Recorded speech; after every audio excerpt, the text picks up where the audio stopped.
صادق کا علاقہ ہے جی سنجر پور، جہاں پر جو ہے وہ کافی پرانی انگریز دور کی عمارتیں بنی ہوئی ہیں۔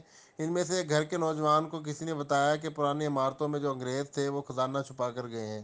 خزانے کی لالچ نے نوجوان کو اندھا کر دیا اور اس نے اپنے پرانے گھر کی کھدائی کر ڈالی۔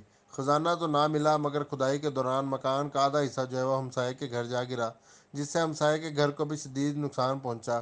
ہمسائے کا کہنا ہے کہ مکان جو ہے وہ کئی سو سال پرانا تھا اور نوجوان کو یقین تھا کہ اس مکان کے نیچے جو ہے وہ خزانہ دبا ہوا ہے۔ خزانے کی تلاش میں نوجوان کھدائی کے دوران اپنے گھر سے تو ہاتھ دھو ہی بیٹھا اور ساتھ ساتھ ہمسائے کے گھر کو بھی شدید نقصان جو ہے وہ پہنچا دیا۔ کھدائی سے منع کرنے کے باوجود یہ نوجوان جو ہے وہ باز نہ آیا۔ ہمسایوں کے گھر ملبہ جو ہے وہ گرنے سے اللہ کا شکر ہے کوئی جانی نقصان تو نہیں ہوا، مگر مالی نقصان ہو گیا، کیونکہ جتنی مہنگائی چل رہی ہے آج کے دور میں مکان بنانا جو ہے بہت مشکل ہے۔ ہمسائے نے نوجوان کے خلاف تھانہ کوٹ صفدر میں درخواست دائر کر دی ہے کہ ہمارا جو نقصان ہوا ہے اس کا ازالہ کروایا جائے۔